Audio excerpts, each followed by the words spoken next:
I wouldn't be shocked if Jay Cutler's honestly a top 7 quarterback. And Shrek, don't make this the opener.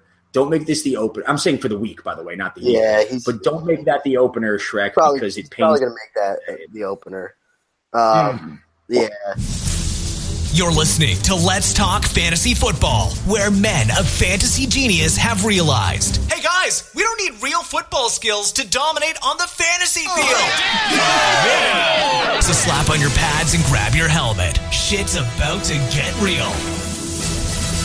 Welcome back, ladies and gentlemen, to another edition of Let's Talk Fantasy Football. I am your host, Matt Rogers, and with me today is the crowd favorite, the one and only, the DON himself, Don. What is up, Don? What's up, Matt? So I'll just, as you could tell from Don's curt response, I'll just address the elephant in the room right away. If you're a longtime listener of the podcast, you know that Don and I already have a lot of tension when we are in the same room together, even if it's a figurative internet room. But this last week, we played each other in the Let's Talk Fantasy Football main league. And what happened, Don? I know I got the victory, but what was the margin of victory? Could you want to tell the listeners? Nope. The margin of victory was 0.04.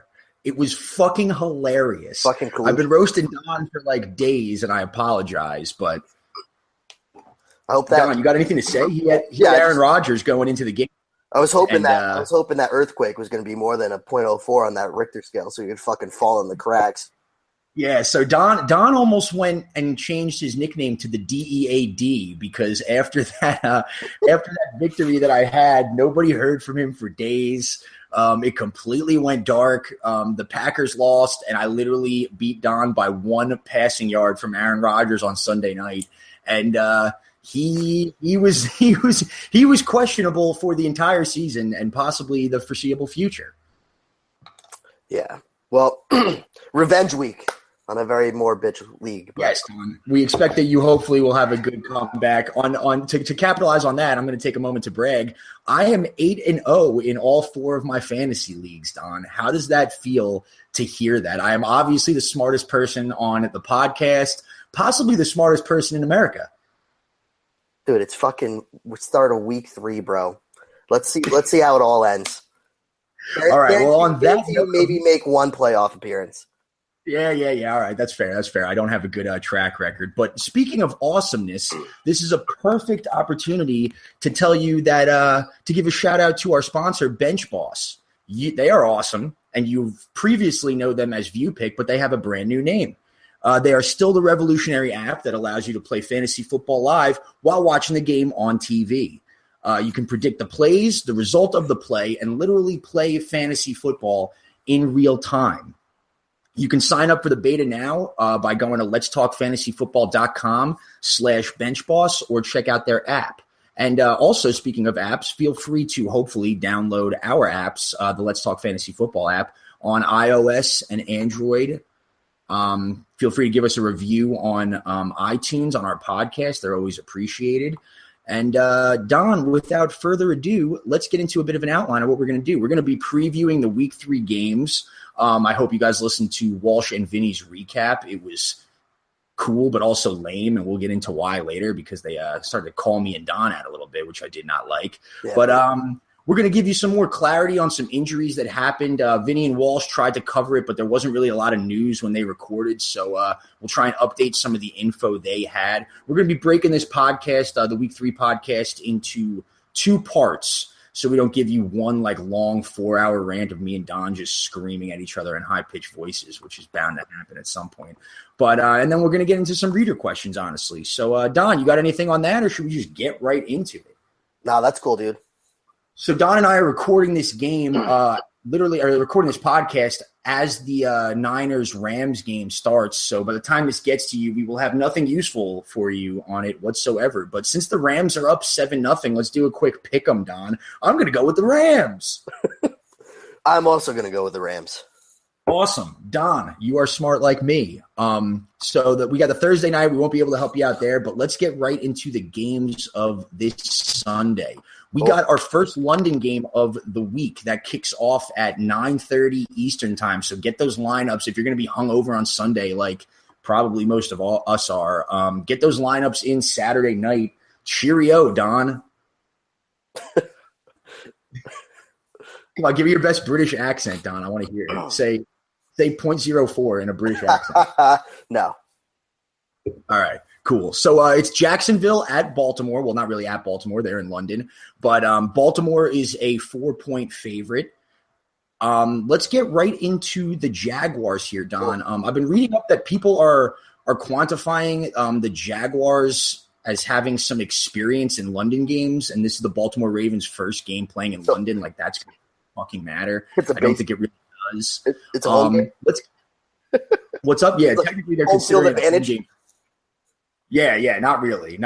But to get into these Jaguars here, we saw how they looked without Allen Robinson that first game back. What do you think about this Jaguars passing game? We got Marquise Lee, got a shitload of targets. 12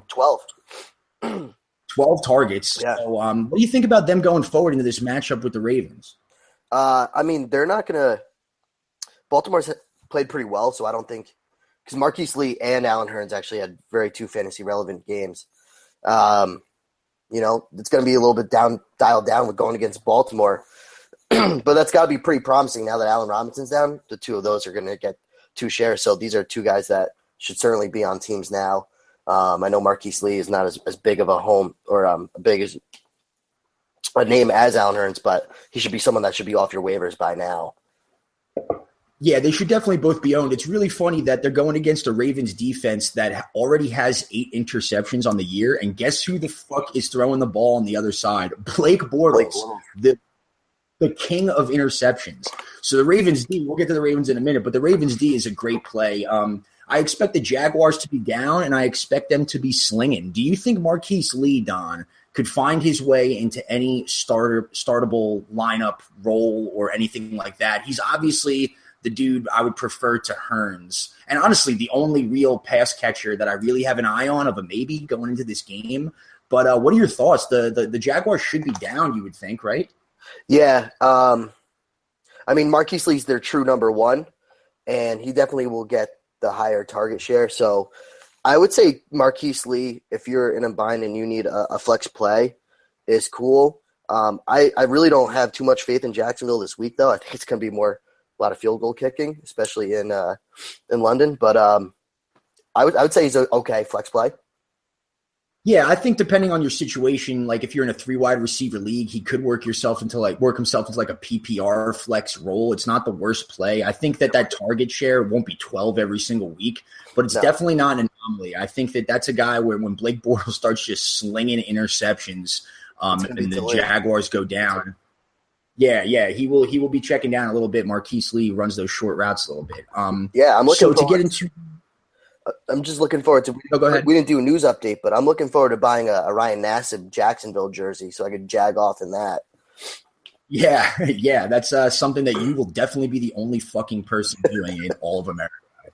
I think even you could count I think there'll be more people possibly doing that in London than there will be in America. Yeah, I would be that 0.04% of America buying that jersey.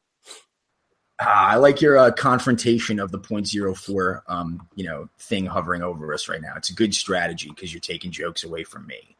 As far as the run game, the Leonard Fournette workload is real, and it's something that is good and that you can count on. He's still a running back too.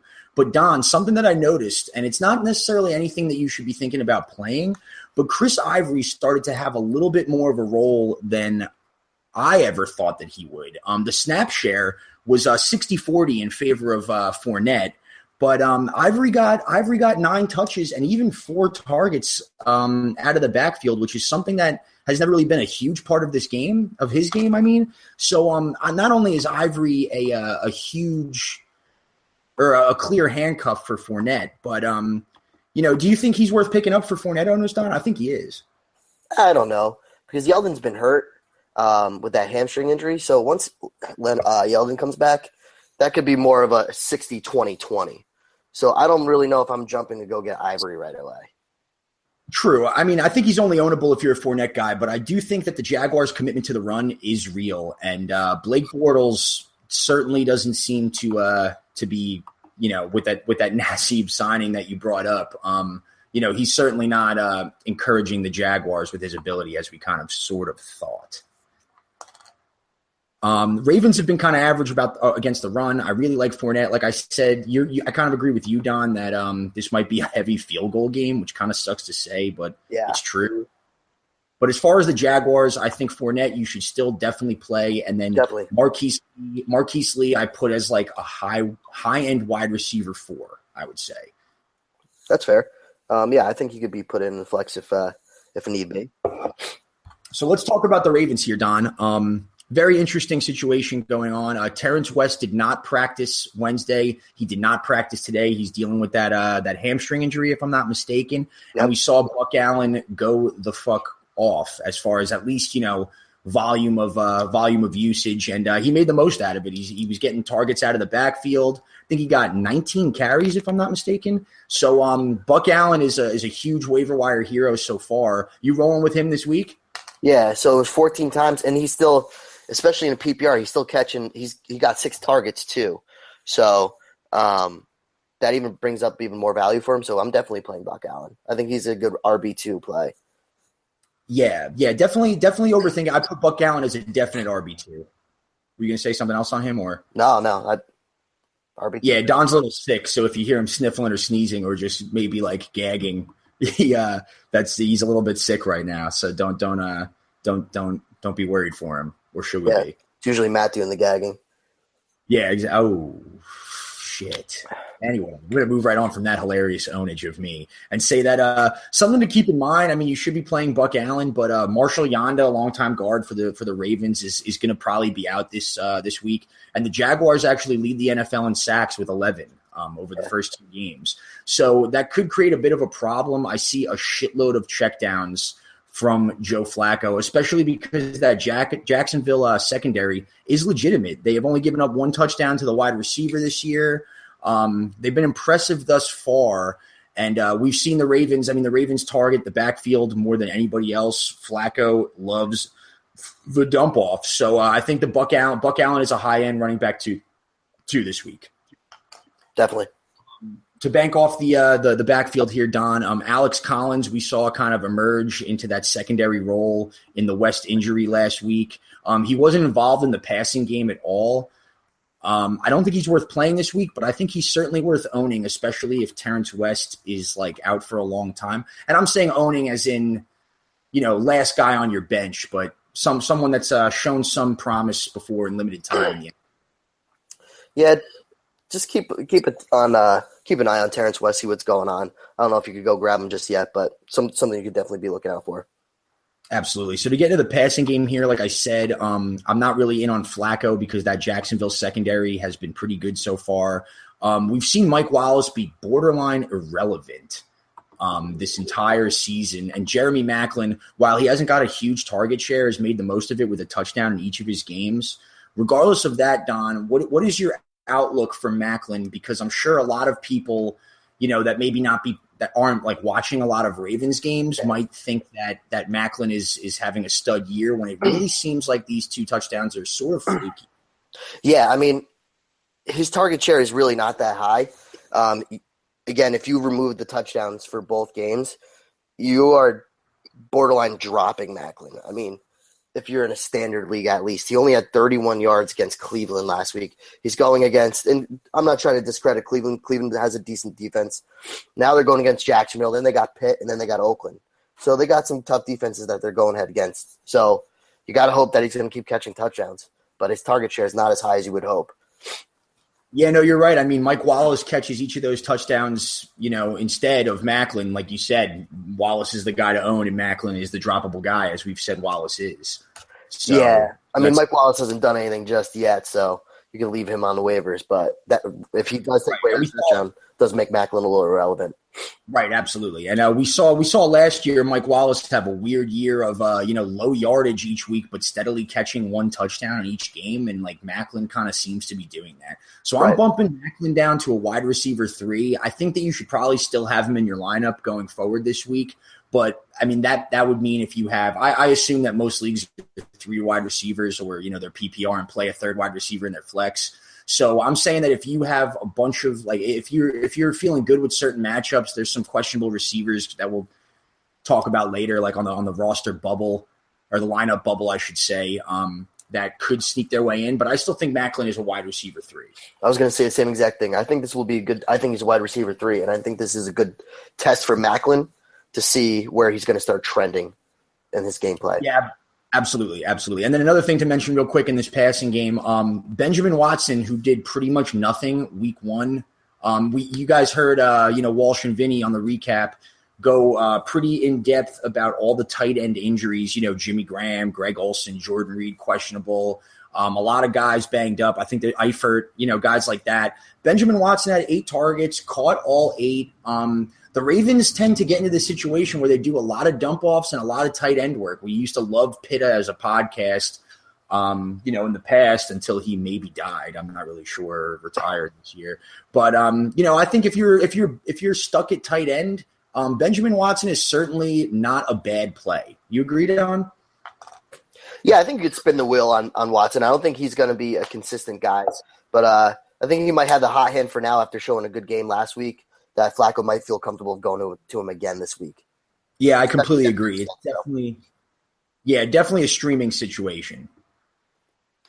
So you got anything else on this game, Don? Who are you going to pick in the Baltimore situation here? I'm going to go with, even though they're going against home field advantage there, I think they're going to come out and Baltimore is going to beat Jacksonville, and it's going to be a cheeky game.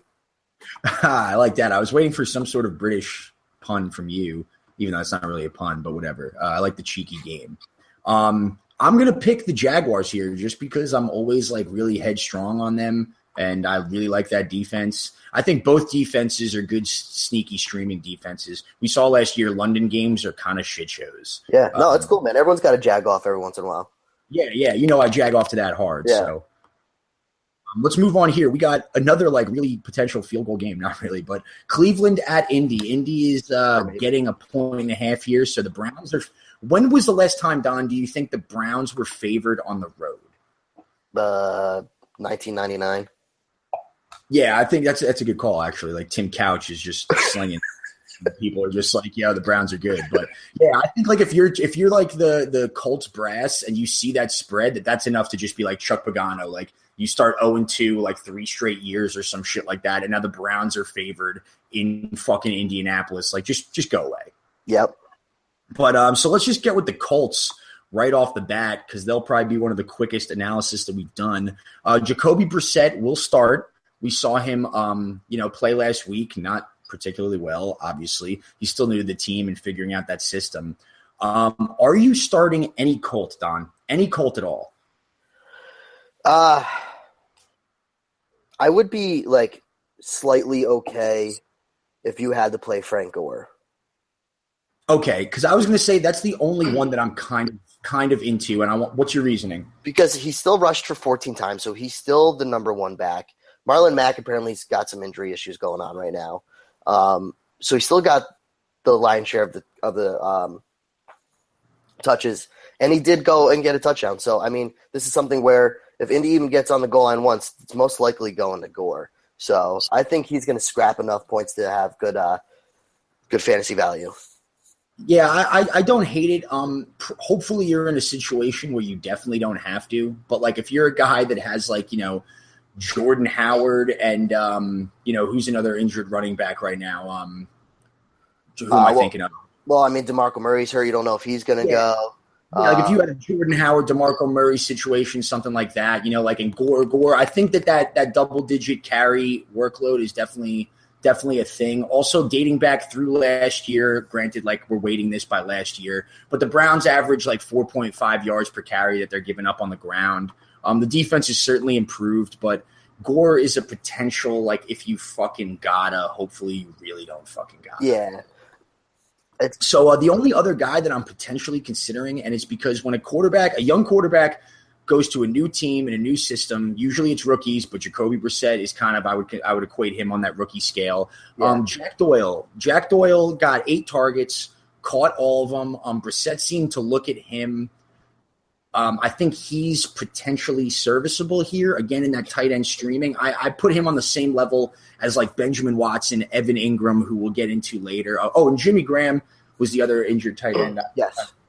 Before. But, I think that he's also in that streaming category. If you want to get a backup to Gronk, if you're worried about him, who will also get into his status later, I think he's okay. Yeah, I mean, I think that's cool. Between, you got Watson, that's probably going to be streamable. I mean, last week, a lot of people picked up Jesse James, who might not play this week, on top of the other injuries. And then you got probably some people picked up Witten if Witten wasn't already in your league. So I think the next guys on your waiver wire right now is something like a Benjamin Watson or Jack Doyle. And those are probably going to be your most reliable to play.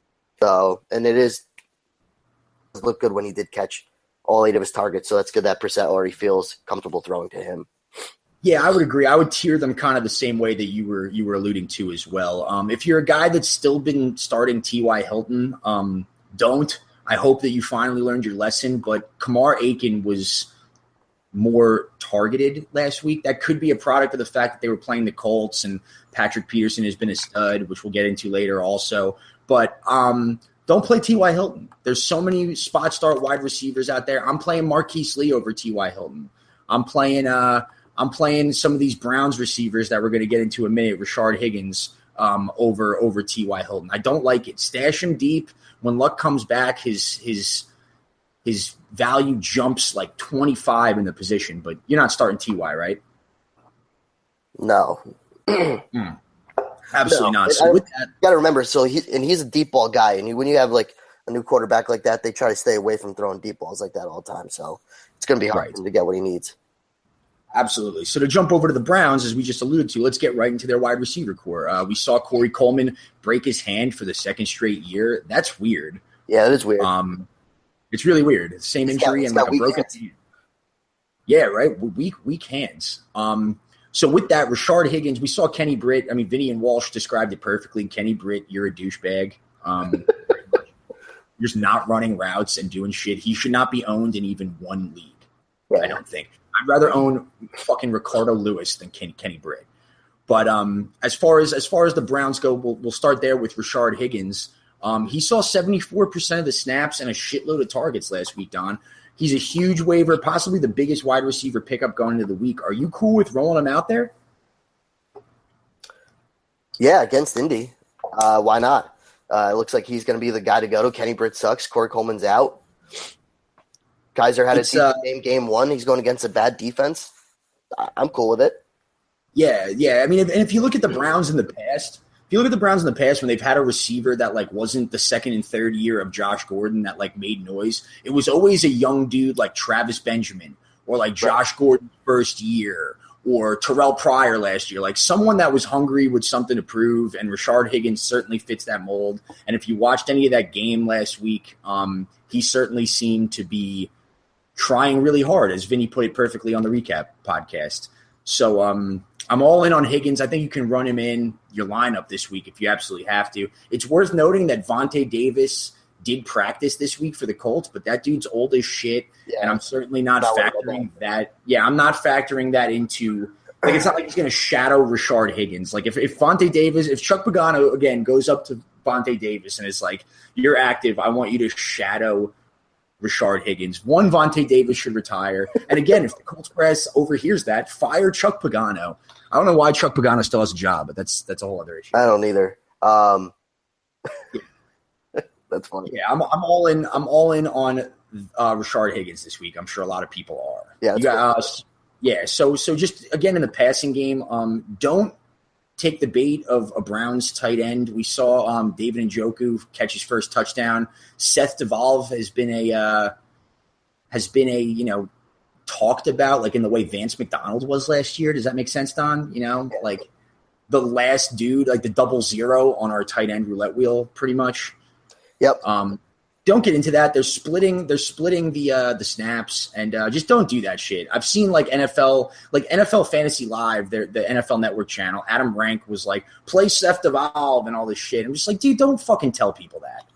He also told people to get Stephen Gostkowski last year in the 5th round. He's an idiot. Don't listen to that. Yeah, you're right. Everyone's stupid, but as far as fantasy goes. Yeah. But Rashard Higgins is the only pass catcher I'm really into. Let's get into that backfield. Isaiah Crowell has been disappointing as fuck. Vinny, you own so much Crowell, and that's so funny. He's eating some Crowell now. Yeah, dumb. Yeah, he is.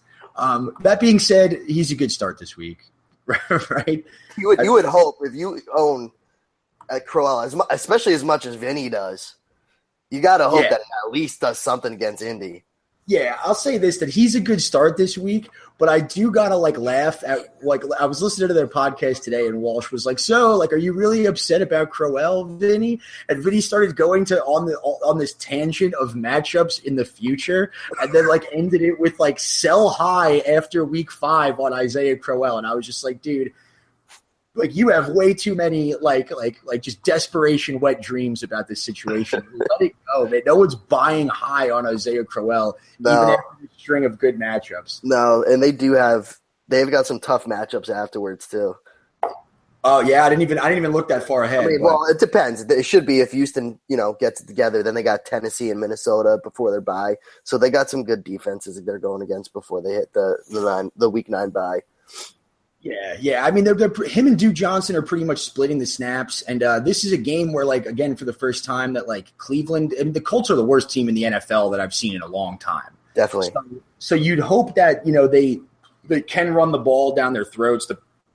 The Browns may go up in this game, but on that note, since we both agree on Isaiah Crowell, Duke Johnson, I think, is a phenomenal spot start this week. Don, what are your thoughts on this? Yeah, I mean, I'm cool with Crowell, especially if Duke Johnson. If you're in a half, I'm sure a half point, but a PPR league, I mean, he's still getting some good catches, and he does really well once he's, out of the backfield and catching a dump pass or whatnot. So, I mean, he had a decent game against Baltimore last week, and they're a good defense. So going against Indy, he's going to be a good play. Yeah, he got 6 targets out of whether it's the backfield or that little slot position that he's been rolling out in. The slot receiver thing with Duke Johnson has decreased from week 1 and is sort of a thing that seemed like they weren't doing. But I won't doubt if with just DeShone Kizer, who we'll get into in a minute, if the Browns start to put up points on the Colts, this is just going to be a let's develop our offense and see everything we got. Right. I think Johnson and the Crowell's going to get 15 plus touches. I think Duke Johnson is going to get at least 6 or 7 targets and a couple carries. I think they're both very serviceable. And this Indy defense is just so wide open and gaping. Yeah. And, those 3 Browns are startable. So to roll out with the last Browns guy, Don, DeShone Kizer, is he a good streamer this week? No. I'm still not. No, I'm still not streaming Kizer. Stream, what you call it? I'm sure Carson Wentz is still on in some leagues and all that. I would rather still do that before I'm going Kizer right away. The Colts are bad, but I'm still not going Kizer. See, I'll agree that Wentz is a better streamer. And I will say that DeShone Kizer may only be quarterback 15 or 16 in this week. But I think that Kizer is a great streamer this week, possibly. You got the rushing possibility. I think that the Browns are going to look at this as just like I said earlier, we want to figure out our offense. They're going to roll everything out. This is a game that they should win against Indy, which they never have the luxury of doing. I think that this dude's going to fucking sling. He missed some of the time to Kevin Hogan last week with that migraine issue, which is sometimes code for concussion, but doesn't really seem to be an issue. One stat I'll give on Kizer that I like, it's only through 2 weeks, and this is a very small sample size, but he actually has the highest completion percentage in the NFL of attempts over 20 yards, which I find very interesting. Yeah. Carson Wentz is second to that, I believe. He's only first in attempts, if I'm not mistaken. But I think Kizer is gonna run around. They're gonna want to see what they have in him, and I wouldn't doubt if he puts up a nice minimum. I would put his spectrum of 16 to 24 points. I think his ceiling is higher than his floor is low, if that makes sense. That's fair. This would be the game to do it. I think if you want to be cute like that, I think you could do like a Sean Kaiser Higgins tandem on like DFS for a little stack, and then you could just stack up everyone else too if you really want to get cute. But other than that, I like that. I could hear Walsh like giggling, wanting to do that from like all the way from San Francisco to LA. He's just like, oh, Kaiser Higgins stack. I'll put money on Walsh doing that, if that makes sense. I'll put money on Walsh putting money on Kaiser, and I mean, they've been talking a lot about Higgins, so I could see it happening, dude. Yeah, absolutely. So with that, I like Kaiser as a low-end quarterback this week. It's certainly Wentz and guys like that will be better. But, who are you starting this week, Kaiser or Mariota against the Seahawks? I'm still starting Mariota. Okay, I like Kaiser in that situation. Let me ask one more.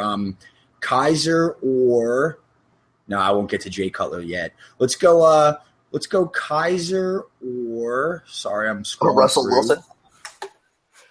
Yeah, Russell Wilson. That's a great one. Who you like? I might actually debate on putting Kaiser in, dude. Yeah, I like Kaiser more there too, and that says it right there, I think. I haven't ranked him out, but I'm putting Kaiser as like roughly quarterback 13, 14 for me this week. Yeah. It's scary when you're saying you're putting a Cleveland quarterback over Russell Wilson. I know, right? On the road. It's crazy. But Chuck Pagano sucks his job. So, with that, who are you picking, Don? Let's go Cleveland, man. Let's get Cleveland a win here. Hell yeah, I'm doubling down on Cleveland. Let's do that shit. New York Giants at the Philadelphia Eagles. Philly is favored by 6. Yeah. You watch the Giants on Monday Night Football. Oh, woof is what I will say to that. For sure. So on that, banking on that point, Don, is any Giant but Odell Beckham Jr. even ownable, let alone startable? Are you jumping on the Ingram train? Yeah, so I think he's ownable. But apart from him, because I want to get to him in a minute, what do you think as far as other guys? You think any of that backfield is even? No. I think no. You don't. The backfield sucks. Brandon Marshall sucks. Sterling Shepard's doing nothing. Everyone sucks. Eli sucks. Their offensive line is non-existent. So I'm cool. I actually like Evan Ingram. I'd like to see a little bit more out of what we saw. But I mean, he's had 2 pretty solid games. So other than him and OBJ, so don't even think of owning a Giant. Yeah, I think Ingram is worth streaming on that level that we were just talking about with Benjamin Watson. I think he's a little bit higher than that. I prefer him to Benjamin Watson and probably Jack Doyle. I mean, that touchdown that he had against the Lions was completely blown coverage. Yeah. But you can tell that he's got skills. And he actually almost had another touchdown until I forget the secondary guy came and made like I think it was Darius Slay, made like a phenomenal play to knock it out of his hands to one for an inside. But and the Lions are also historically bad against the tight end, which we'll also get into later. But yeah, I like Ingram as streamable. As far as you were right, Brandon Marshall looks old as shit and absolutely terrible, right? This is like the year where it just hits that veteran receiver where they just can't do anything anymore. Yeah, we've seen that. We've seen that before. I will say that Sterling Shepard is still potentially ownable, but definitely don't have to. Yeah, that's fine. Maybe I was just getting a little outrageous. As far as the backfield goes, people should be off the Paul Perkins train by now. You made a good point that Giants O-line literally doesn't exist. It's not there. They're killing their defense. There are traffic cones wearing blue that are just literally rolling around. With how bad they are, they're just killing the Giants defense because they have to be on the field at all times. Yeah, absolutely. So to put it in some sort of context, the share of the carries also is all over the place. Orleans Darkwa is working into the mix a little more than we thought. And for some people that thought that like Shane Vereen was a possible like PPR deep play, it made sense in the past. But first, let me say this, is that the 2 longest rushing plays by the Giants last week were by Orleans Darkwa and then fucking Sterling Shepard. And they were for like 12 and 11 yards respectively, I think. So that says it right there. And then as far as Vereen's PPR value, he had only 3 targets in a game where they were really, really down, like pretty much immediately. Right. And he only had 30% of the snaps. Dude, and I want no part of this Giants backfield literally fucking at all. At all. So don't not only do you not start him, I think every Giants running back is droppable. I would own Ingram over Shepard, and OBJ I'm pretty nervous about as well too. He looked weak as shit. Yeah. They're saying that he's going to get more looks this week, but they always say that. So I don't know. I would be nervous if I'm an OBJ older as well. Yeah. I mean, you still got to throw him in your lineup. I'm not saying that should. No, be he's playable. It's not on him, but their offense is just that bad. You kind of got to worry. Yeah, and you could tell that they made a conscious effort of running him on very short routes, even when they were down big. And, that's not great if you drafted him at, 5th or 6th overall in the first round or some shit like that. You missed a week, and now OBJ is starting to, average 3 or 4 yards per target. Yep. That's not ideal, but you got to roll him out there. Agreed. So to run right into the Eagles here, let's talk about Carson Wentz. You brought him up before. Say some shit about Carson Wentz, Don. Yeah, I mean, Carson Wentz has been surprisingly good. He's had 2 very good games against Washington and Kansas City, who Kansas City's the number 1 team in the league right now, apparently, and Washington's, not a bad team. So he's playing very well. So I think he's someone that you could either pick up and keep on your as a backup or start streaming him for sure because he's been playing very well. And they're going against Giants D that's this week that even though Giants D they got good personnel, they're on there all the time. They're winded. So I think they could take a lot of advantage of that. Yeah, and to talk about that, big news going into this game is whether or not Janoris Jenkins, who's probably their best cornerback, I would guess, whether he's going to play. He did not practice yesterday, did not practice today, and that's Thursday. So that bodes well for Alshon Jeffrey. But before I get into Alshon Jeffrey, to make a point on Carson Wentz, I view him – he's probably owned in your league, especially if your league is bigger than 10 teams. But I view him as the ideal solution to if you own a Mariota or you own a Kirk Cousins or something like that, and someone that's struggling. I mean, I think you start Kirk, which we'll get into later on. But if you're nervous, he's the perfect guy to complement that situation and see how it goes. Definitely. Dating back to week 8 of last year, Carson Wentz actually has the most passing attempts in the NFL. Wow. So at the very least, he looks more efficient this year than last year. Walsh made a great point that he started to throw a lot more deep balls. It's very apparent that he's more comfortable in this situation. I think that I'd be fine if he was the only quarterback that I owned. I think he's not only streamable, but he's a QB1. Low end, but a QB1. Yeah, I mean, I think he's top 5 right now in most fantasy leagues. So, right, absolutely. And you made a good point too. That game at Kansas City might be his hardest matchup of the year, and he was serviceable. So that's always a great metric to gauge a young quarterback on, whatever you think is their worst game of the year. Definitely. So.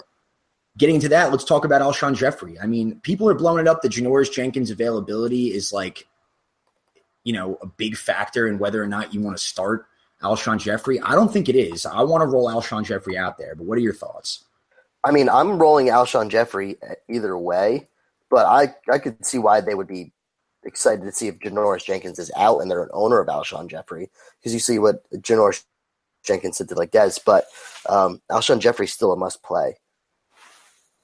Yeah, so I brought up a stat going into week 1 that when Jeffrey was facing Norman, I called that Jeffrey would be a bust, and he did, and he was a bust, right? But going into that game, Wentz never targeted any sort of Josh Norman receiver ever. I think one time he covered in their 2 matchups.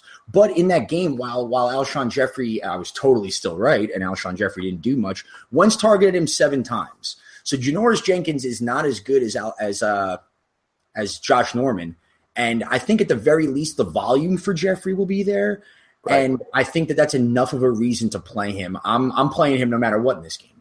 Yeah, 13 targets is pretty big, so I definitely am playing him as well. Yeah, so to talk about the rest of this receiving core, Nelson Aguilar bailed you the hell out if you bought into that week 1 performance with that touchdown at the very last second of the game. And Torrey Smith got 8 targets. Are you buying this Torrey Smith 8 targets? Torrey Smith. I'm fine with that. I'm not buying it literally at all. He didn't really do too much with them. And I don't think that even if I think he's ownable for that reason, for that deep threat. If you drafted him or even if you own him, the reason that you own him is because he's probably the last receiver on your bench and is if you ever have to play him, could catch an 80-yard touchdown at any moment. Yeah. But I don't think that's enough. That's enough to – I would never feel comfortable playing him if that makes sense. You need to have a huge set of balls if you're throwing him into your lineup. Yeah. Yeah, I still think that him and Aguilar are going to be a thorn in each other's sides fantasy wise, and I don't. While both of them are potentially ownable, don't own them if you don't think you'll ever have the balls to start them, like you just said. So moving on to the rest of the passing game, I think that Zach Ertz is going to score 20 fantasy points this week, Don. That's fair. That's Carson Wentz's man too. So he had 10 targets last week. So, I mean, between him and Alshon Jeffrey, which will allude back to Aguilar and Torrey Smith, I mean, these guys are the two guys that Carson Wentz is going to go for. This guy's had almost 100-yard games each week. He's looking to get a touchdown. Why not have it week 3? Carson Wentz is not someone that should be on the roulette. He should be played every week. Yeah, and also we see Zach Ertz playing the Giants, who, if you remember, last week gave up a touchdown to Eric Ebron, which has a podcast we've been waiting for forever, and then the week before got completely annihilated by Jason Witten. So tight ends have feasted off of the Giants already. Zach Ertz is coming into his own. I think he's going to end up being like a top 4 tight end at the end of the year, especially, and I'm not even factoring in the injuries that have already happened. He could end up being like a top 2 or 3 if Gronk ends up being questionable. Zach Ertz, this is his year, and This is a must-play week for him. If he is available in your league, which he probably isn't, pick him up, start him. I'm starting him. I think he's, other than like Travis Kelce, and if Gronk goes, I actually think that Ertz is going to score more than Gronk, even if Gronk's active. That's fair. So to get into this backfield, we saw LeGarrette Blount, if you drafted him, completely bust. I think he was on the field for 6 snaps. But what's weird about this whole situation, Sorry, were you saying something? No, I said in 1 carry. No, he didn't even have a carry. He did it. He got 1 target and 1 catch for 0 yards. So he did not even get a carry. What's weird about this is that Doug Peterson came right out after the game and made a point to bring up that it was all about game script. And what's weird about Blount is you want to buy into Blount even though he looks bad, and they were never on the goal line really, and the Chiefs on the road are so good, it makes sense. Right. I mean, Chiefs at home with them on the road are so good, so it makes sense that he didn't really get a huge workload. But you never want to see any running back be limited that much. But it's weird that in the preseason when people doubted that Blount would have a role, that Peterson came out and was like, no, he definitely does. Right. And after this game with nothing, they came back out and said that it was just a game script issue. Yeah, I mean, listen, I think that Blount shouldn't be anyone that you have to worry about dropping it. I think he should still be on your roster, but he's not someone that I am putting in my lineup until I know more. Oh, no, I actually completely agree, because the next point I was going to make is that not only he should definitely not be started, but a huge narrative in fantasy right now is to immediately drop Blount. And it's not like someone else took over the role. Like Wendell Smallwood had 3 carries. So it's not like they were it's not like it's a what was the other situation we were talking about? When you were saying Gore, Gore's got the workload. It happens. It's not like a running back is taking over and stealing the workload. So I still think that Blount is worth owning, just because I wouldn't be surprised if he punched one in. I'm not banking on that enough to start him, but I think that Blount is still worth, especially with the way that waivers and especially running backs are going in your league. You've probably seen that the way I'm in a lot of 10-team leagues, and it's I want to drop Blount or I want to drop Marlon Mack, and then I look and I'm like, for who though? Thomas Rawls, something like that. The waivers are kind of weird if you haven't gotten anybody already. So hold on. I think hold on. He's a goal line warrior, so remember, there's plenty of time for him to even vulture touch. Well, not vulture touchdown, but if they're in the red zone, he's most likely going to get that ball. So it's not someone that's going to be startable right away. But once bye weeks start hitting and everything else, he's going to be someone that you're going to want to play. Yeah, I agree. It's the bye weeks rolling in too. I agree. I'm not saying to do that now. Some shit has to happen before you bank on it. Definitely worth owning, because I totally see a situation where he gets a touchdown and 9 carries for 40 yards this week and 2 goal line carries or some shit, and then he's being picked up by everybody that tried to drop him. Right. So to get into the other side of that coin, Darren Sproles has been being fed all the time, which I thought that he would have some good weeks in the past, but he is their lead back hands down. Right. What do you think about him against the Giants? Yeah, I mean, I'm cool with him throwing him in the flex. He's going to be someone that, I mean, he saw 50 snaps last week? Yeah. That's a lot of snaps. Yes, it is. That is hella snaps. I'm playing him. Yeah, to bank on that, I put him as a running back too. I have nothing to actually quantify this, but I just feel like against the Giants and just NFC games in general, or NFC East games in general, I meant, he just ends up looking really good. Yeah. There's nothing I can really say to quantify that feeling, but chances are, I mean, the way running back is going with a lot of questionable guys, I think especially in PPR formats, I put him as like a low-end running back too. That workload, it's all about opportunity, especially at this point in the running back pool. So I really like Sproles. I mean, I've got fantasy value if you're giving me 50 snaps, man. Fuck yeah. I mean, how many more situations are that potentially lucrative? Not right. many. So other than that, I mean, do you got anything else on the team, Don? No. That's it. Yeah, Eagles defense at home is a sneaky play. That front looks good. I would play it. Yeah, Kareem Hunt, who like still looked good, like just salvaged at the end of that game with some touchdowns, and that defense is sneaky good. So I'm picking the Eagles in this game, Don. What you got? Sweep it. Sweep it with them Eagles. Let's see here. So the next game we got on the docket, Don, is Miami Dolphins against the New York Jets. So let's start with the Dolphins, and let me say this first. Walsh and Vinny made a point, if you listen to the recap, and I hope you did, but they made a point of calling you and me the fuck out, Don, because we hate Jay Cutler forever. And in the Dolphins' first game, yeah, cool. He had a good stat line and looked fine. But what you got on Jay Cutler, Don? Let's first just give Walsh and Vinny a personal fuck you, and then to Jay Cutler a fuck you, and then talk seriously. All right, so Vinny, Walsh, fuck you. Jay Cutler, fuck you guys. Fuck you. Oh, no, fuck Walsh and Vinny. Cutler had a good game against the Chargers, and now he's going against the Jets. You should definitely stream him. Fuck off, guys. Are you kidding? Yeah. Fuck off. Oh, my God, like Jay Cutler, I saw a funny meme once where he was smoking a cigarette, and like now that makes me completely love him, even though he's done nothing in the NFL. Like, fuck Jay Cutler. Smoking Jay. Garbage time touchdowns. So cool. Oh, my God. Bleh. With that being said, Jay Cutler is a good stream this week. Fuck. He is. I can't confirm or deny this. It's just we have to confirm it. Here's one thing I'll say. I will not deny it. All right, so here's I'll give a anti Jay Cutler and then I'll give a pro Jay Cutler.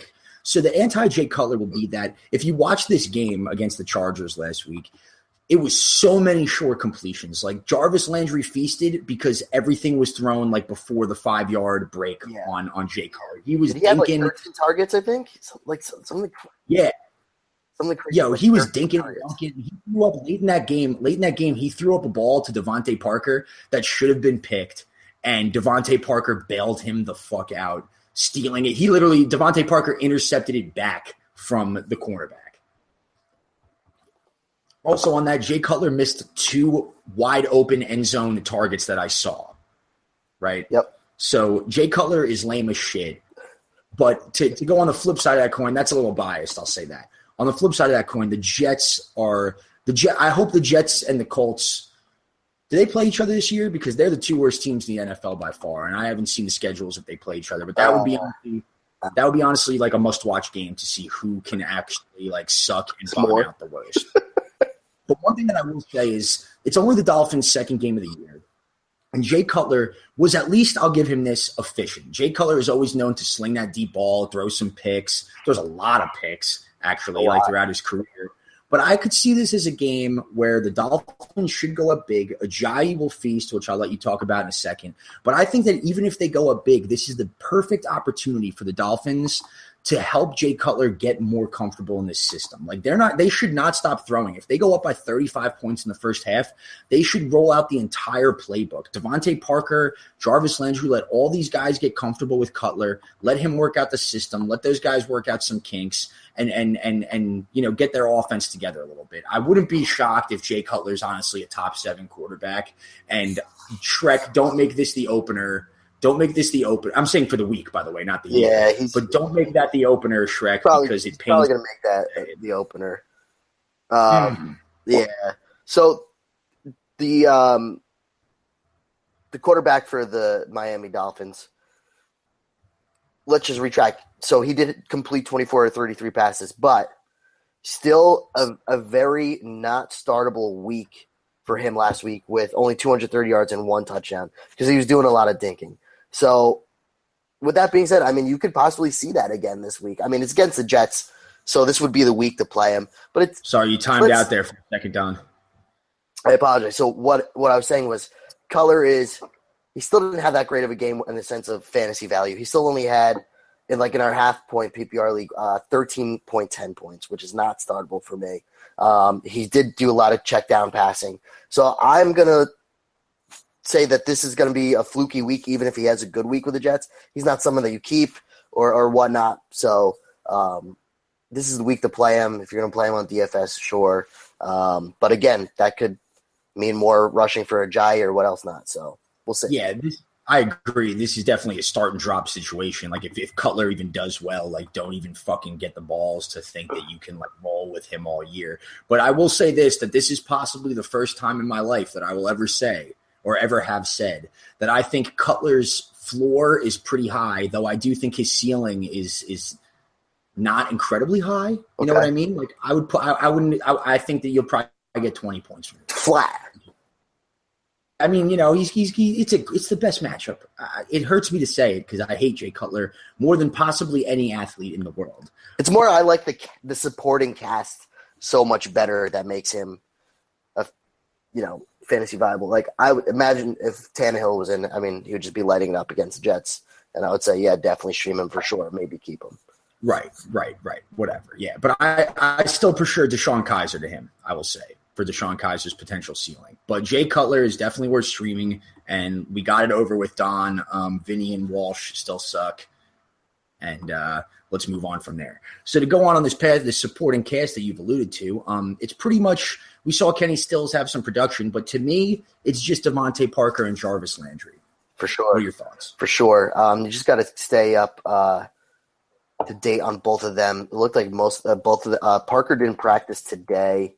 So you got to see, or it was limited practice, which is good. And the same thing with Landry. I'm sure they'll both play. Just keep up the tabs with them.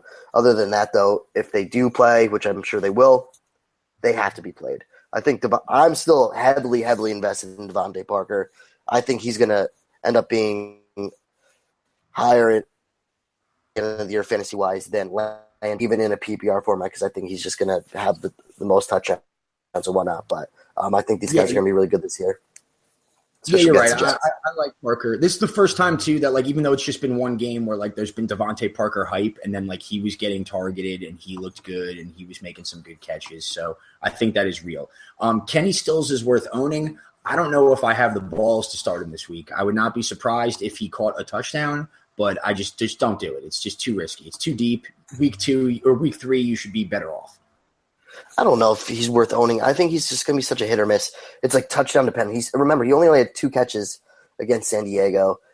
Again, without that touchdown, we wouldn't even be talking about him right now. He's still going to be that third receiver against 2 wide receivers we think is going to be really good. So I'm not on the Kenny Stills train of even adding him yet.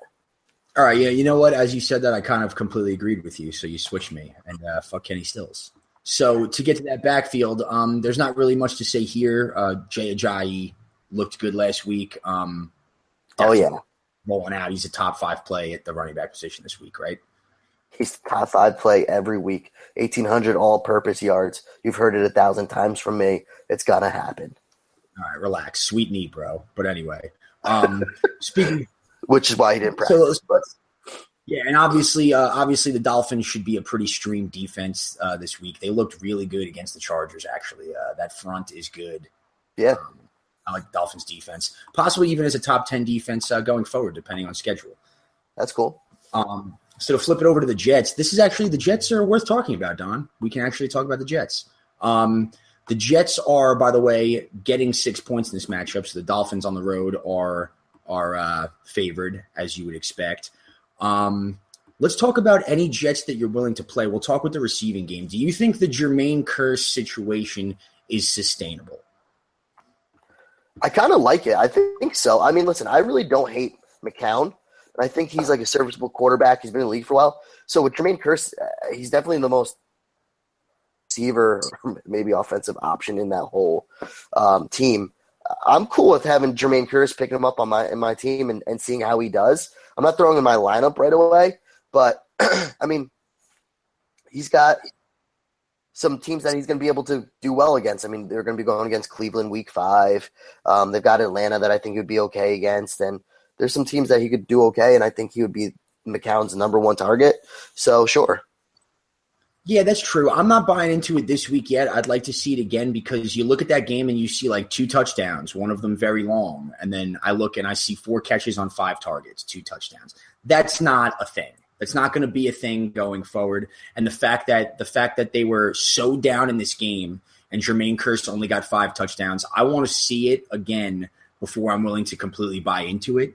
As far as a start, I put him as a low-end wide receiver 4.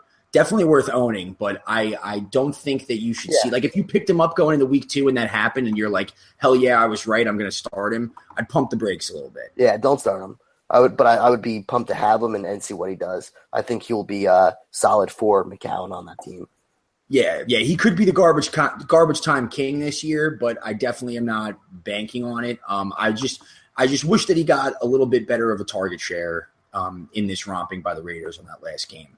So, I mean, there's not really any sort of Jets pass catchers that are willing to talk about. So let's talk about the backfield because you're never going to start McCown either.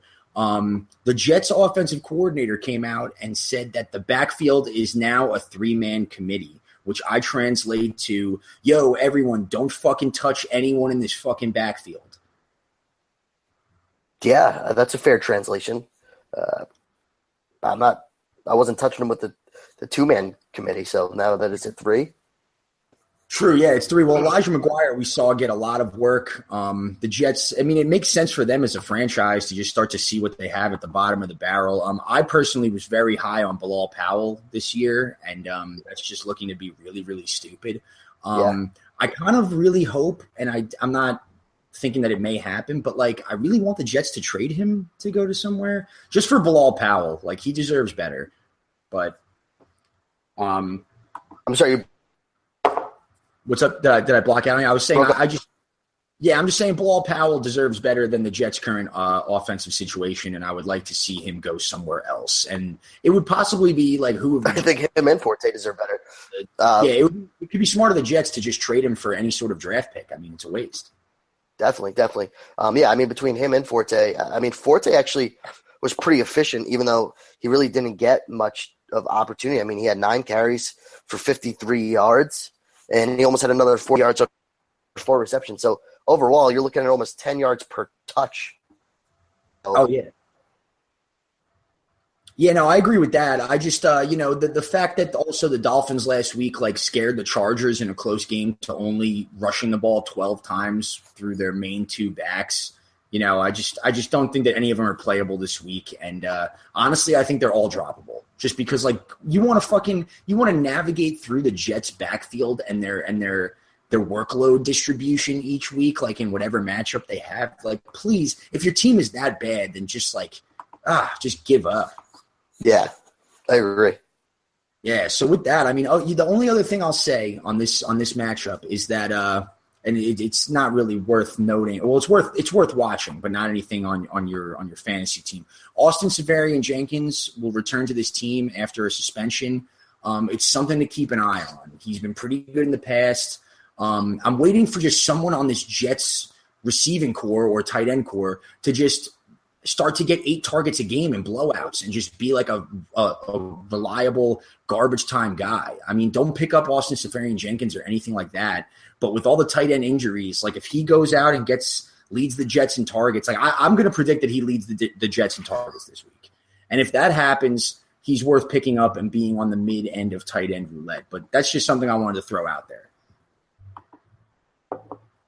Don is gone, I believe. So with that, I will pick the Dolphins. Don has disappeared, and with that, we'll break for a live read. I couldn't have come at a better time. This year, dominate your friends with free play-by-play fantasy football from BenchBoss. BenchBoss is the first play-by-play fantasy football game where you must think like the players and coaches on the field as you predict the outcome of every play. Earn rewards as you compete against friends and fans across the country. BenchBoss is currently recruiting beta testers, and we need you.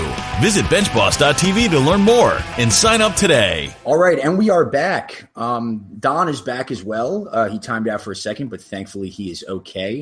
Don, you want to just do your pick on the last one? I picked the Dolphins. I kind of thought you might do the same. Yeah, give me the Dolphins.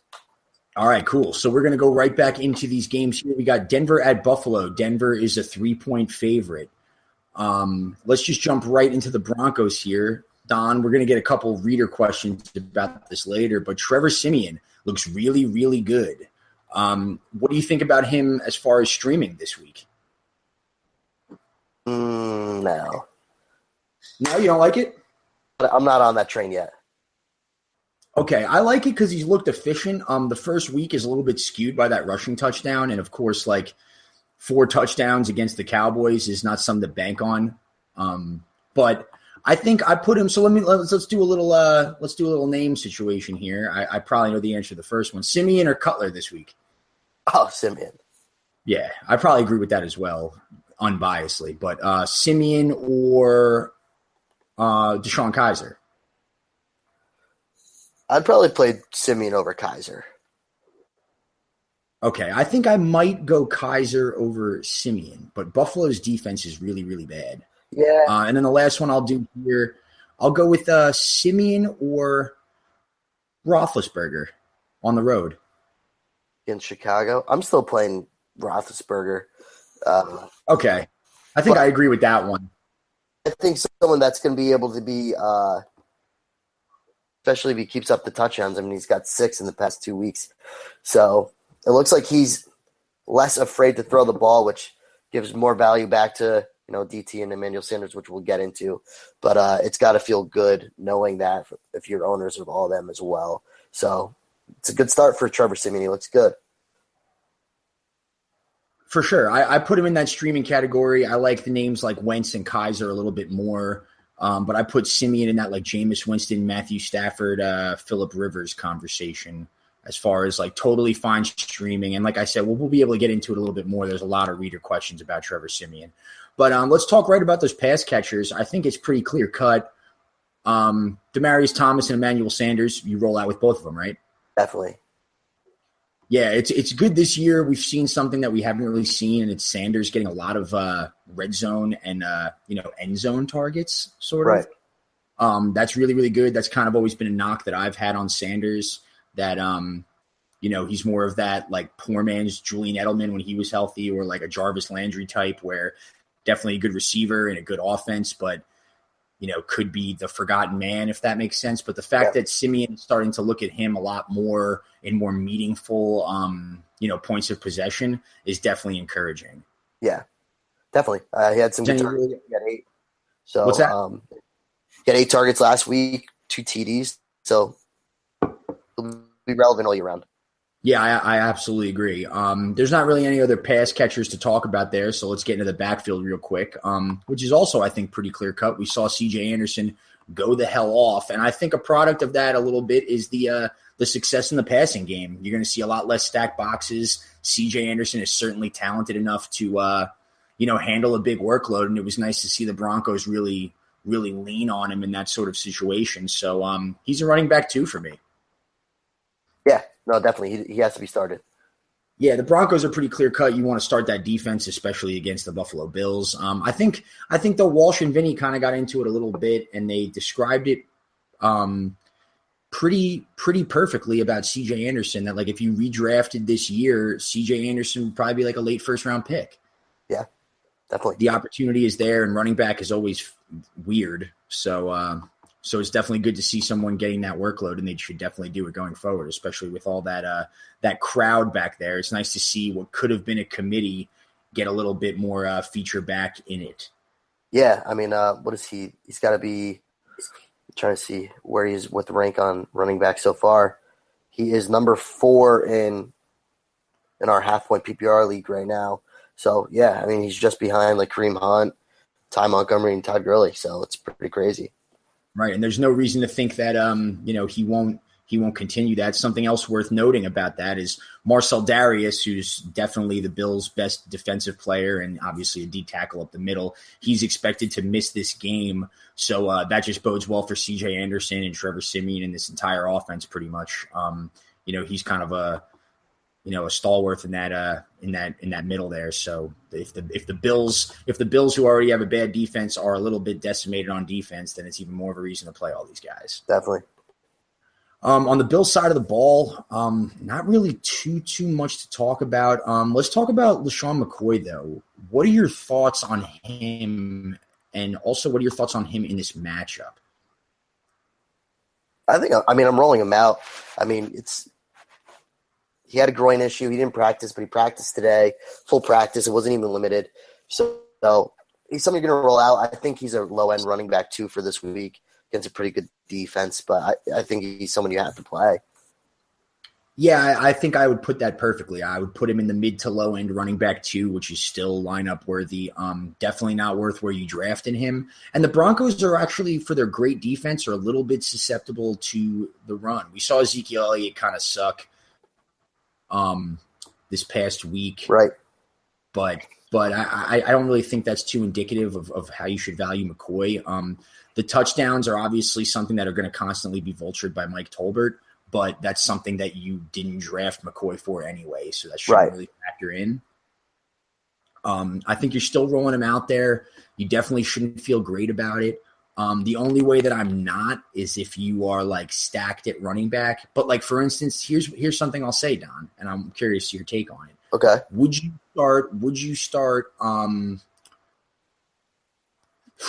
start Buck Allen over LeSean McCoy? Wow.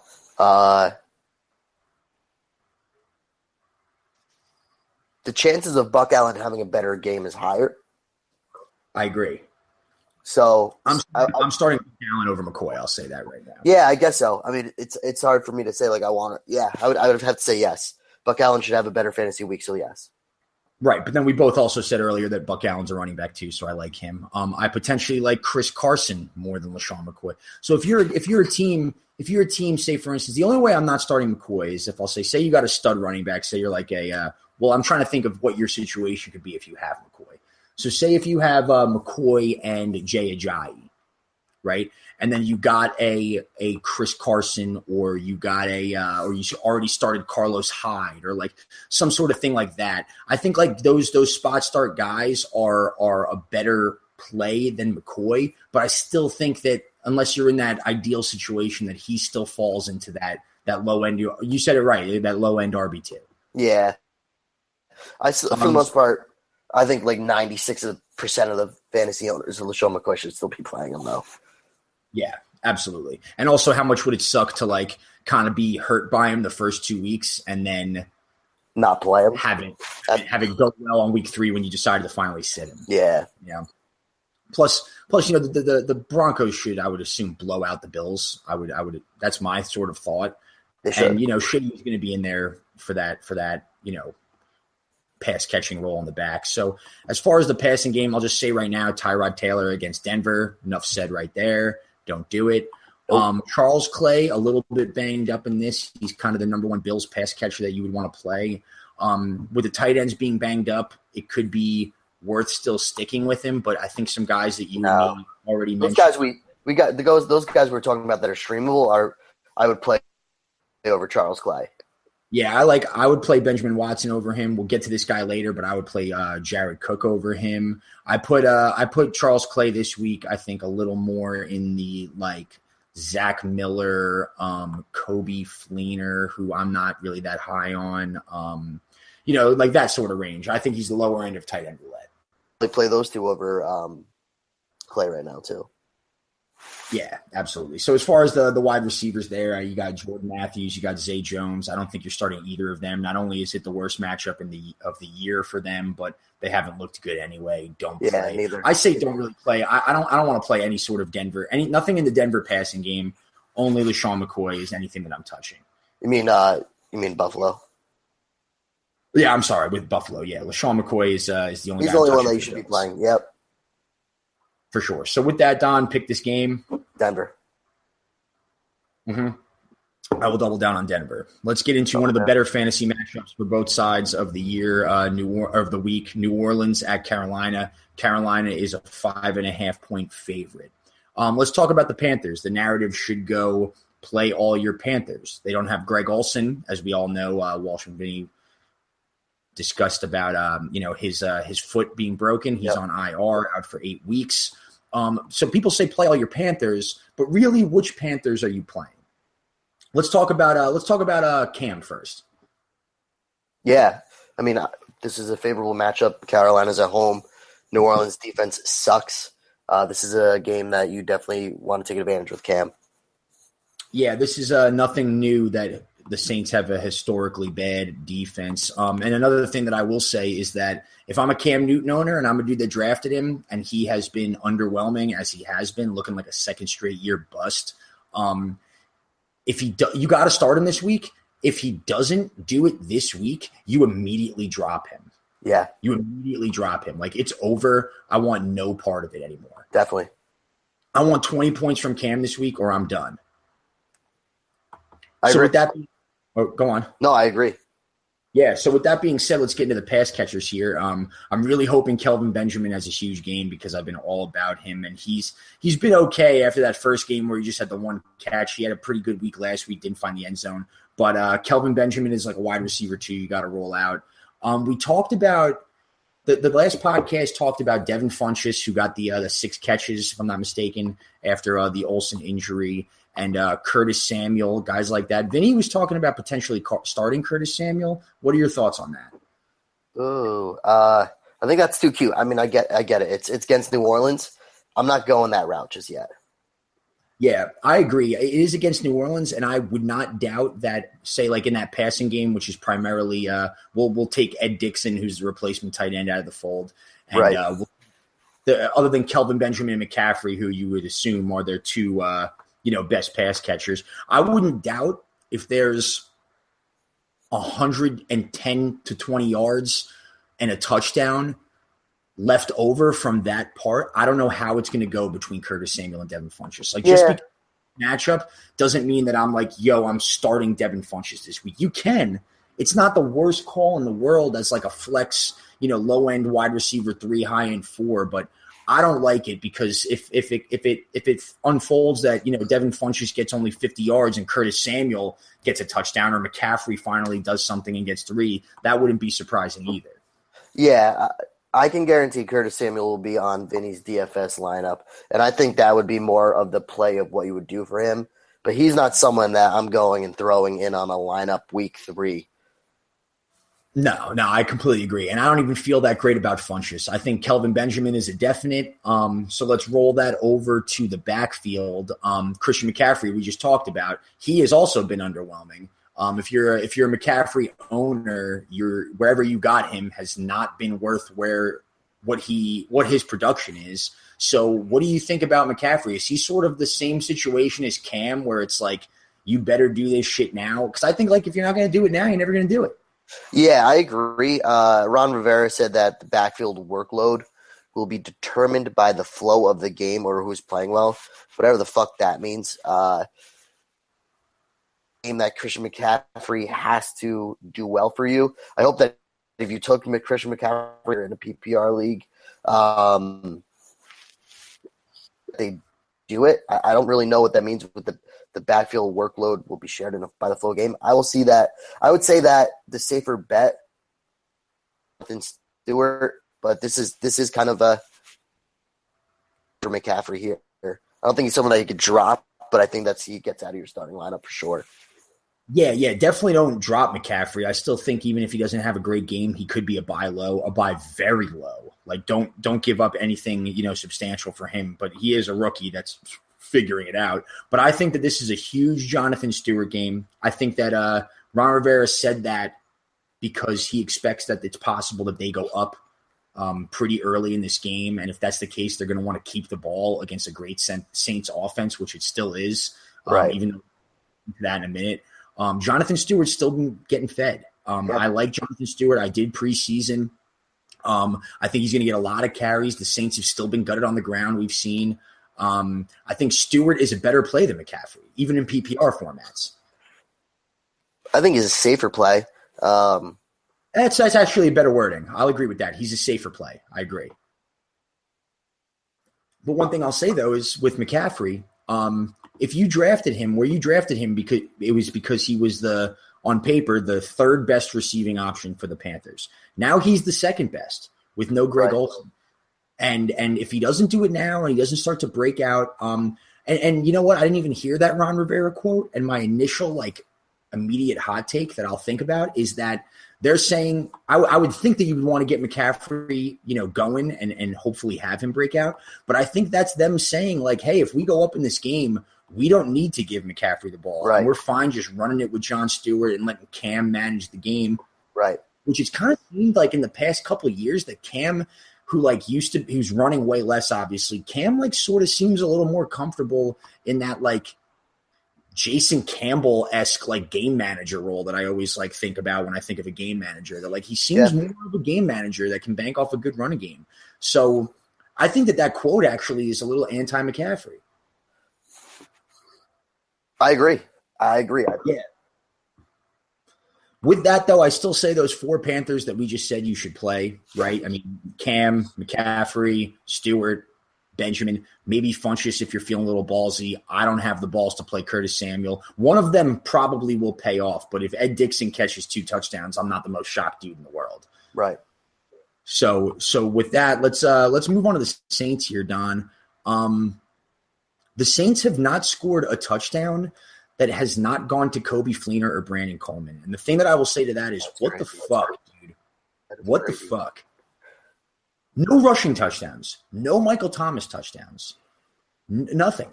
I mean, I don't even know where to start here. I mean, Michael Thomas is still getting the targets. I think that this is the week that Michael Thomas finally does cash in on a touchdown, though. I would hope so, but here's another thing that I'll bank on the other side of the coin. So the Saints have not scored a touchdown that wasn't Coleman or Fleener. The Panthers have not even given up a touchdown yet this year. Yeah. Granted, they played the Niners and the Bills, which are two of probably the 6 or 7 worst offenses in the league. But still, I mean, that's something that's something to think about. If you're a Michael Thomas owner, where you bought him, what the fuck? I mean, you shouldn't own Adrian Peterson at this point, but even Mark Ingram went from a low-end running back too, I'm thinking, to barely flex-worthy. And this matchup, I mean, I do think you're right. I don't think that will continue through this week. I think someone other than those guys will catch a touchdown. But just, looking at the equation here, it's certainly not great. No. It's scary. Yeah, so with that being said, Adrian Peterson is obviously probably not ownable. But let's get into this backfield real quick before we talk about Michael Thomas and friends. Mark Ingram, what are your thoughts here? I mean, it's kind of like what you said about Bilal Powell. Just trade this fucking guy if you're not going to use him, man. I mean, he ran 52 yards on 8 carries.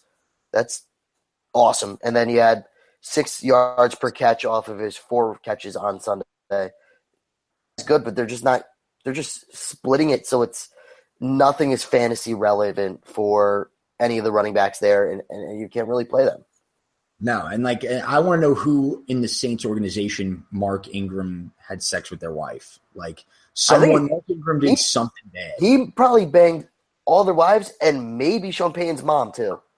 Yeah, it's that much of a situation. He started to get the workload a little bit more in that last game that we saw, but Alvin Kamara is still a factor here, and he's been a hot waiver pickup. So I'll say this, Don. Alvin Kamara, are you willing to throw him in? And we'll just talk strictly PPR format because I think we can both agree in standard scoring, it's not worth it.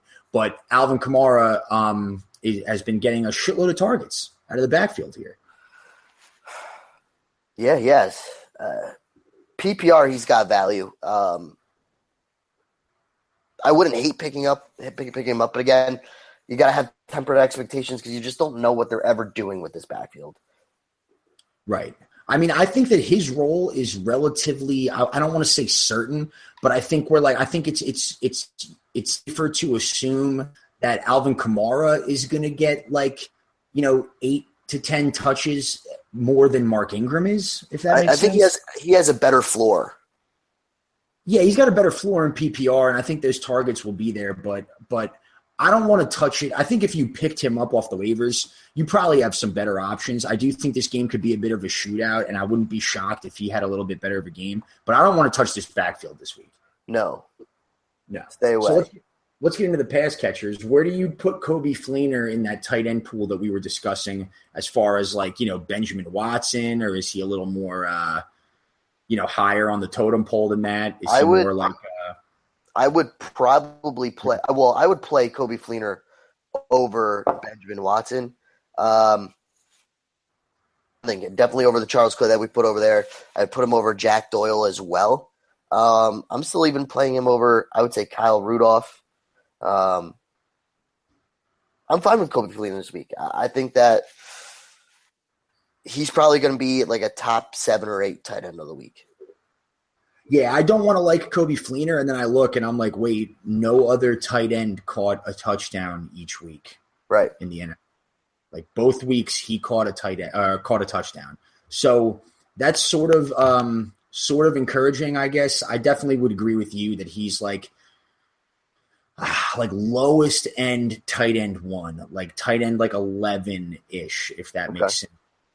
But I definitely think if you're going to stream a guy, at least when you stream him, if you stream, say for instance, a Zach Miller or a Jesse James or you even Kyle Rudolph for you, I think that if you play Kobe Fleener and he fucks you, then you can at least be like, okay, I made a okay decision now. Right. It's not the worst. The logic is there. Yeah. So I kind of agree. As far as the pass catchers, are you buying into the Brandon Coleman shit at all? No. Mm-mm.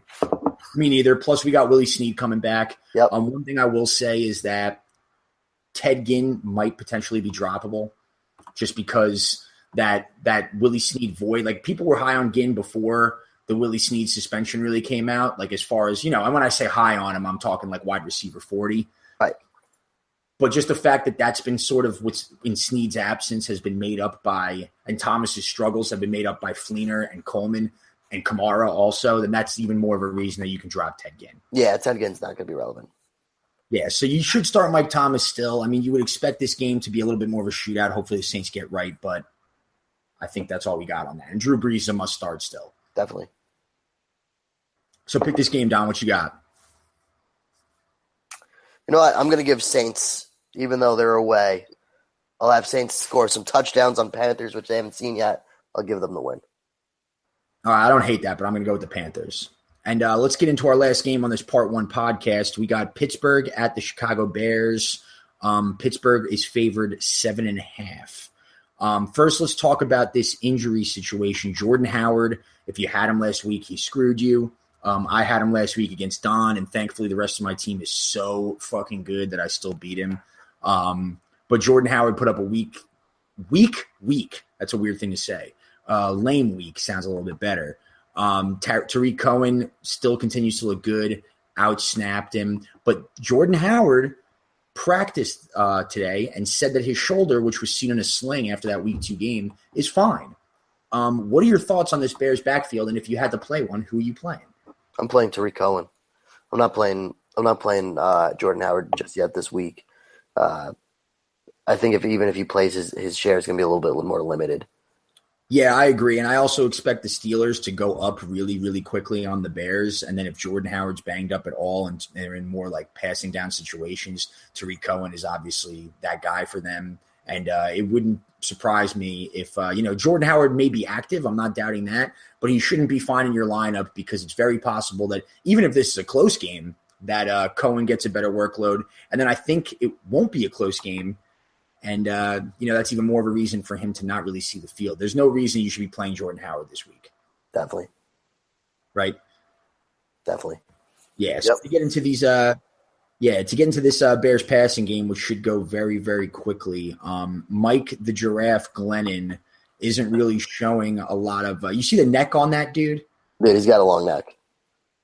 Dude, he's got a 3-foot neck. It's like something that I've never seen before. It's like an Avatar sequel or something every time the Bears roll it out there. It's freaking me out and I don't like it.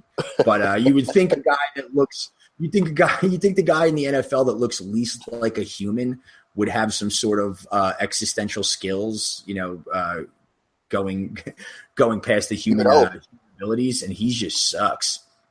He does suck. Mitch Trubisky will be there probably by the end of the season. Sooner than later, I think. So the pass catchers there, Kendall Wright was a little bit banged up. He got a shitload of targets. He still seems to be the guy. I think he was limited in practice today, if I'm not mistaken. So he is expected to be a go. What are your thoughts on any of this shit? I think, to be honest, Josh Bellamy could be someone you want to possibly look out for maybe later in the season, especially if everyone continues to get banged up. He's not fantasy relevant yet, but he's been very sneaky. He gets some good targets. He caught 4 passes last week for 51. He's been targeted over 7 times. I think he's someone that you can look after, but no one that you're going to start right away. I'm not even starting Kendall Wright. I'm not starting any pass catcher that's on Chicago unless you need to stream and you want to go for Zach Miller. Yeah, he would be the safest play. The only Bear that I'm starting is Tariq Cohen. But to your point of saying Josh Bellamy, while I don't think that I agree with you that he's definitely not startable and maybe even not ownable, but if you look at last year when the Bears completely bottomed out and sucked, that was when they were like, hey, we're going to see what we got in Cameron Meredith and Jordan Howard. Yeah. And they were both extremely fantasy relevant. So, it wouldn't be shocking to me if the Bears finally, go 0-4 like they probably should, and they put in Mitch Trubisky, and it's just let's see, what Josh Bellamy has. Let's see, because Kendall Wright's old as shit. Let's see what Tariq Cohen has, and they just sort of, look to the future. So I do not hate that he has some future value. I'm saying pick him up if you are just looking for someone to pick up. You know what I mean? I got in one league Zay Jones or somebody, or someone shitty that's completely sucking, and I still think that you could hold on to him. But for one season redraft leagues, Josh Bellamy has just as much future value as Zay Jones. Right. So I don't hate that call. That's really all I got on the Bears. Right. So let's flip it over to the Steelers. Jesse James came back to earth in week 2. I don't really think that he should be in that tight end roulette pool that we talked about. But let's talk about these Steelers pass catchers. There's really only 2 of them. Yeah. Antonio Brown, he's probably been the most solid first-round pick for anyone this year.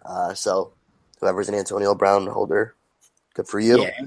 Play him. Antonio Brown's an obvious start. One thing that I will say is that I think Martavis Bryant is actually a great start this week.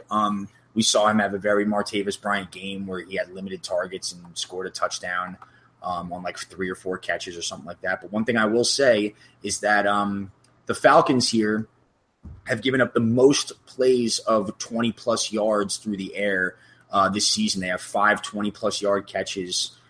I'm sorry, not the Falcons, the Bears. So the Bears, we saw Austin Hooper have the 2 really long catches against them on only 2 targets.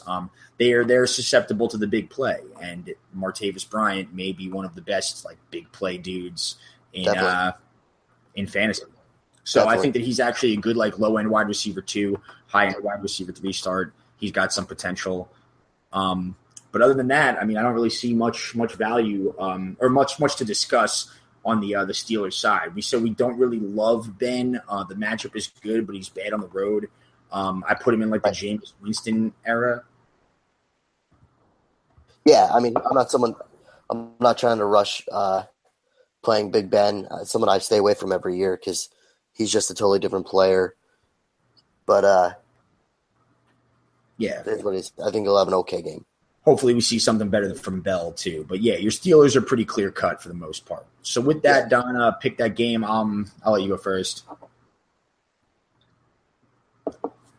I'm going to go with an upset with Chicago. Wow, that's crazy. I'm going with the Steelers. I like your style though. Let's get into some reader questions though here, Don, on the Part 1 podcast. So we got Kyle who emailed us. He said, should I play Alex Smith against the Chargers or Jameis Winston, who is playing at Minnesota? Don, what are your thoughts? Alex Smith. Chargers don't Minnesota has a better defense. It's got the hot hand. I think Alex Smith is your way to go. Yeah, I like it too. That's definitely a decent problem to have as far as those guys, but I definitely am more into the Kansas City Kansas City situation here. Absolutely. So let's go to the next question that we have here, Don. Hold on, let me find it. Work through this. Starting Lamar Miller, Mike Gillislee. Yeah, from Omar through the email, Lamar Miller and Mike Gillislee. Oof. Yeah, so let's see here. For some context, they're playing each other. It's they're in there. Houston is in New England. We're going to get to that a little later, but we'll discuss it. I mean, it's so hard to judge with Patriots backfield because they're really getting everyone involved. But they do like putting Mike Gillislee in the red zone, and he's been scoring touchdowns. I think a hand, and I would say go Gillislee. Yeah, it's a little bit touchdown dependent for Gillislee. You're gonna want to hope that he scores a touchdown, and the Houston defense is pretty good in short yardage situations on that. But I'm gonna go with Gillislee. I think too. Lamar Miller has looked absolutely terrible. The Patriots should be up in this game. So when it's talking about low yardage, non really receiving backs, I'm going with the guy that I think will get the best chance at a goal. Close out. Yeah, he's the back that's going to be there in the red zone. So, yeah, let's go to this third question here from Bill Clark through the email. He's in a 0.5-point 12-team PPR, pretty much standard rosters. His tight end here is Jordan Reed. He said, I picked up Jared Cook off the waivers in the event that Jordan Reed is unable to play on Monday. Is Reed a good play, or should I put Cook in over him? I'll take this one, Don. I'll say that Jared Cook has had a pretty good start as far as targets go with the Raiders. It hasn't really been great as far as production, but he's been getting a lot of looks that definitely bodes well for his future production. I think that I would play Jordan Reed if he was active, but it's a good little backup situation to have. Yeah, I mean, if Reed's going, he's the guy to play. Better. It's funny, this is another matchup against each other. So if Reed's playing, I would play Reed. Yeah, I agree with that. I'm going to play Reed over him as well. So let's finish up these questions here, Don. From EJ on the email, he said, Week 3, what are your best 2 running backs to start? He's got McCoy, Crowell, Anderson, and Derrick Henry if DeMarco Murray is out. Don, what's your thoughts? I'll say this. I'll say CJ definitely. Yep. Who's Tennessee playing against again? We got Tennessee is playing Seattle at home. We just saw Carlos Hyde wreck them. We're going to get into that in the next podcast. But yeah, I think DeMarco, if he goes, if not, I think. Yeah, I like Henry. We'll get into Henry a little bit more on the part 2, but I would say C.J. Anderson for sure, and then it's a toss-up between McCoy and Henry for me, and I'm leaning Derrick Henry, regardless of Murray's availability, I think. Question 5 from Phil on the email: who's a better number 5 wide receiver for the rest of this year? I like your bench strategy there, Phil. But he says Tyler Lockett, Marquise Lee, or Cooper Kupp. So, Don, I'll start off with this. And when I look at all these guys, what I say when you're getting to wide receiver 5 range, right, the 2 things when I'm looking at bench wide receivers, I look at the best quarterback and the best big play potential. And to me, both of those fall into the category of Tyler Lockett. That's fair. I might swing towards Marquise Lee. He's been getting a lot of targets, but his quarterback is kind of suspect. But I think, I'll go with Marquise Lee as your 5th receiver. Okay, I like that. And then let's see, from Ryan. What's that? Being that he's the number 1 receiver on his team right now. Yeah, that's a good call. I like that too. But so let's go with Ryan on the email. Said he's in a 12-man PPR. He said, with Sam Bradford going through whatever the hell he's going through, should I sit Diggs and start Jermaine Kearse or Higgins, who I picked up off the waivers? His other receivers are Antonio Brown, and then it's Diggs and Baldwin. Don, what you got? No, I'm still playing Diggs. I'm not throwing Kearse or Higgins in there yet. So here's what I'll say. You definitely got to start Brown and Baldwin if you're looking at a flex situation. If Sam Bradford does not play, which I think it's expected that he might, he's questionable with that knee. But if Bradford doesn't play, I'm going with Higgins. I'm like all about Higgins this week. I think his volume will be greater. We'll get into the Vikings on the next quick podcast. But Diggs is just not as safe of a play. And I think when you're factoring in, if Case Keenum is the starter for the Vikings, Higgins has that huge upside. If Case Keenum's the quarterback, Higgins has a possibility for like a huge game more than Diggs would, I think. Diggs, you're just hoping he scraps something, right? That's fair. All right, so the next question here we have from Yehuda here on the email. I hope I said that right. Yehuda, maybe. At the flex position, should I start Jacquizz Rodgers, Emmanuel Sanders, Tariq Cohen, Jordan Howard, or Devontae Adams? Don, I think we're both going to agree on this. Devontae, dude.